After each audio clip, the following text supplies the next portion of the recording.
दोस्तों, आज की कहानी है बड़ी बहू।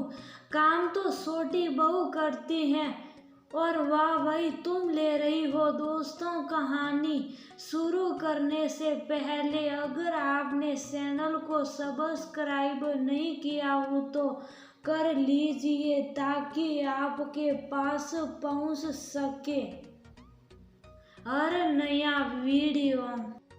भावना, चलो तुम रोटी सेकना शुरू करो, मैं फटाफट सबको खाना खिला देती हूँ। नंदिता भावना के पास आकर बोली, ठीक है दीदी, आप थालियाँ लगाइए, मैं रोटियां सेकना शुरू कर देती हूँ। और भावना फटाफट रोटियां सेकने लगी। भाई, खाना तो सचमुच बहुत स्वादिष्ट बना है। मुझको बहुत खुशी होती है कि तुम दोनों बहुओं ने घर गृहस्थी का सारा काम बहुत अच्छी तरह से संभाल लिया है। और जब से बड़ी बात यह कि दोनों लोग मिलजुल कर काम भी कर लेती हो। ससुर देवेश खाना खाते हुए नंदिता की ओर देखकर बोले, जी पापा। आखिर भावना मेरी बिल्कुल छोटी बहन जैसी ही तो है। नंदिता खुश होकर बोली, भावना की शादी अभी कुछ ही महीनों पहले इस परिवार में हुई थी। भावना की सास इस दुनिया में नहीं थी। ससुर देवेश, जेठ जेठानी और पति रूपम। भावना एक मध्यम वर्गीय परिवार से संबंध रखती थी जहाँ पर घर का काम करने के लिए कोई मेड नहीं थी। क्योंकि भावना सबसे बड़ी बेटी थी तो घर गृहस्थी के सभी कार्यों में पारंगत भी थी। उसका फायदा उठाया नंदिता ने एक एक करके। घर के सारे कार्यों की जिम्मेदारी भावना के कंधों पर छोड़ दी और खुद सास जैसा व्यवहार करके साथ करने लगी। जबकि वह खुद ही 1 साल पहले ही ब्याह कर इस घर में आई थी। भावना सारा काम खुशी खुशी करती, लेकिन जब सारे पुरुष घर में दुकान से आने के बाद एक साथ खाना खाने बैठते तो नंदिता आगे बढ़ बढ़ कर सबको परोस परोस कर खिलाने लगती और सबकी प्रशंसा लूटने लगती कि जैसे सारा खाना उसी ने बनाया हो। शुरू शुरू में तो भावना नंदिता की ये चालाकी समझी नहीं, लेकिन फिर उसकी समझ में सब कुछ आने लगा। क्योंकि जैसे ही घर के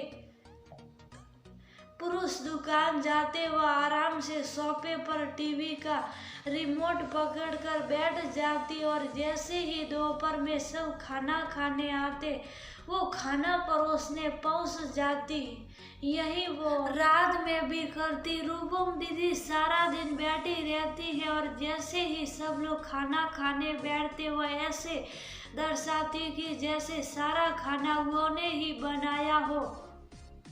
मुझको तो एक बार भी खाना परोसने के लिए बाहर नहीं आने देती, जबकि एक सुबह से लेकर रात तक काम में मैं जुटी रहती हूँ और वाह भाई दीदी ले जाती हैं। आखिर मेरे साथ ही ये सब कुछ क्यों होता है? मायके में भी यही होता था। घर की सबसे बड़ी बेटी होने के कारण काम करूं मैं और वाह वही छोटे भाई बहन लूट जाते थे। सही कहते हैं लोग कि बहुत ज्यादा सीधा भी व्यक्ति को नहीं होना चाहिए। कहते कहते भावना की आंखों में आंसू झिलमिलाने लगे। भावना, वैसे तो मैं तुम्हारी इसमें कोई मदद नहीं कर सकता। हाँ, एक रास्ता है, मैं बुआ जी को कुछ दिनों के लिए बुला लेता हूँ क्योंकि बुआ जी बहुत समझदार है। वह इस समस्या का कोई हल जरूर निकाल लेगी।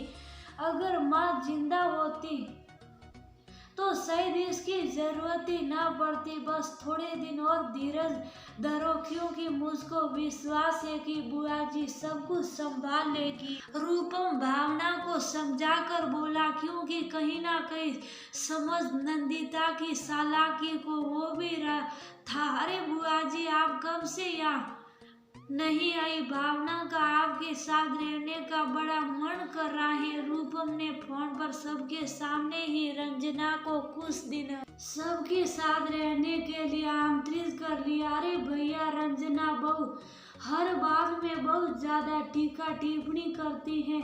उनको ना ही बुलाओ तभी ज्यादा अच्छा है। नंदिता कसमसा कर बोली, क्योंकि उसको लग रहा था कि रंजना के आने से उसकी चालाकी खुल जाएगी। बड़ी बहू ऐसा नहीं कहते।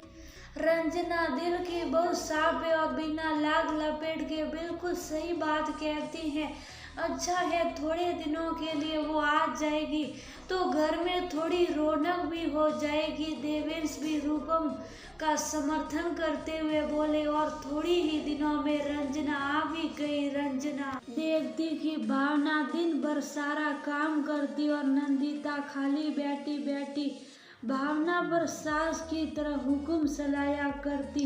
दोपहर और रात के समय खाना परोसने सबसे आगे चल देती। नंदिता कहना तो नहीं चाहिए, लेकिन ये बात बहुत गलत है। भावना दिन भर अकेले काम करती रहती है और तुम बैठे बैठे उसके ऊपर सिर्फ हुक्म चलाती हो, और वो बेचारी कुछ कहती नहीं। तो इसका मतलब ये तो नहीं कि तुम उसकी जिंदगी का फायदा उठाओ।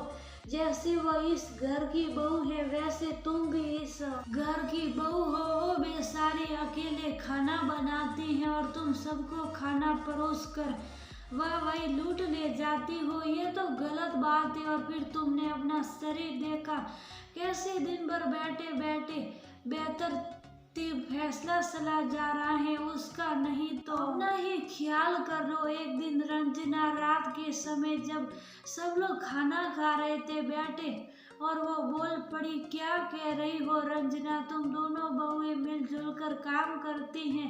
देवेंद्र सोचते हुए बोल पड़े, ऐसा नहीं है भैया, आप ना माने तो नंदिता से पूछ ले।